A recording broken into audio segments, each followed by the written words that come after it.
I'm on one of the last fishing boats working out of Grimsby Harbour. If we'd been here 30 years ago, there'd have been something like 6,000 fishermen working these seas around here, and about 40,000 jobs back on land. In many ways, those were the glory days. It's very, very different now.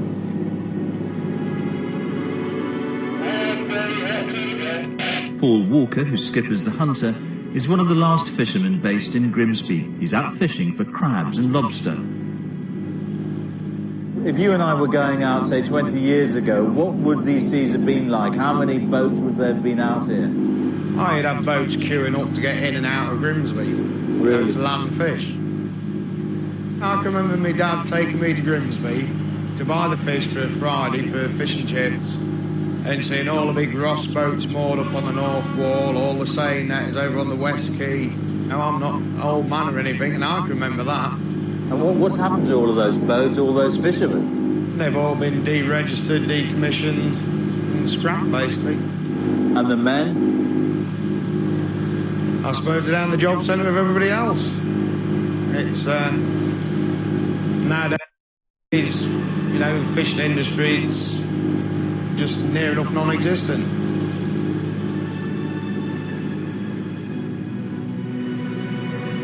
This is a rare event in Grimsby now, a UK trawler unloading its own catch here on the dockside.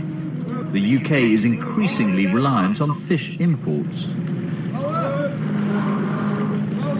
Grimsby, once the pride of British fishing, is now mainly a distribution and processing centre for other countries' fish. 5, 8, 25, down in. Each weekday morning there's a fish market. 25,000 tonnes are sold here each year.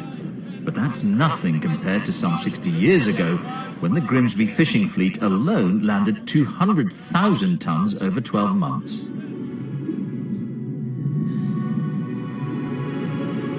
Callum Roberts is one of the UK's leading marine conservationists.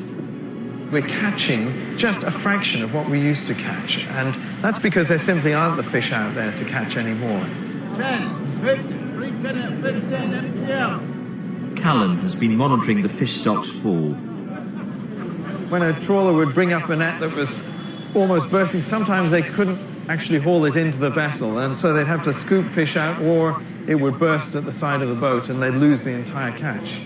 And out at sea, on how big were the shoals?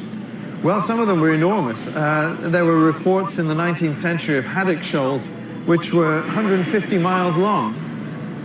How much would that... God, that's about 10 kgs? That's right. This was the average cod in the middle of the 19th century. So what we see today... This was average. What, yes. But for today, this is exceptional, do you think? This is exceptional for today, yes. You can see most of the cod in this market are half this size or a third of this size. We're fishing too intensively, and we've been fishing very intensively for the last 150 years. Does that mean we're catching them when they're younger? Is that what... That is exactly it, yes. Right. And in fact, a lot of the fish that you see in a market like this have not even reached sexual maturity, so they haven't had a chance to reproduce yet. And as fishing pressure has risen, so the amount of fish in the sea has dwindled and their sizes have got much smaller. More than 80% of UK fish species are under threat. We now land 15 times less fish than in 1920. Some experts claim that the domestic fishing industry will die out unless the UK catch is cut by half and fishing banned in a third of our seas.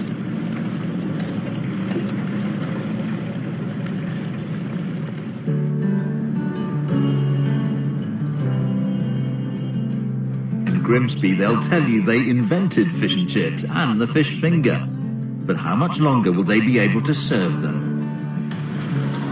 You know, beef burgers and chicken tikkers may have made inroads into our national diet, but fish and chips is probably still the nation's favourite meal. There are about 10,000 fish and chip shops around the UK, and we're eating more fish than ever before.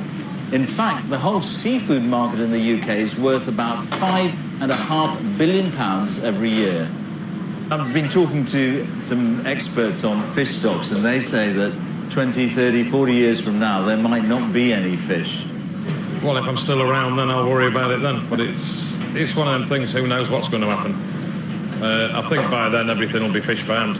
Fish farmed? Fish farming's not a bad thing, but it's if they can cope with the demand. That'll be the problem.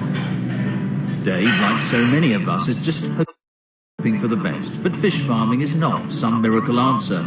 Over a third of fish taken from the seas are turned into animal feed or fed to farmed fish.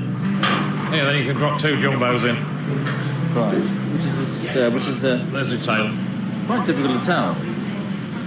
Make sure it's all covered. So all the way in, just flick it in.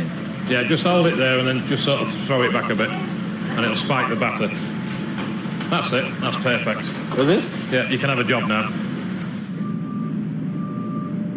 Hardly any of the fish traded in Grimsby comes off local boats like this. In fact, across the UK, fish imports over the last 10 years have gone up by some 50%. And what's happening is that, having run out of our own fish stocks, we're now paying poorer countries to fish in their waters, even from countries that have their own food shortages.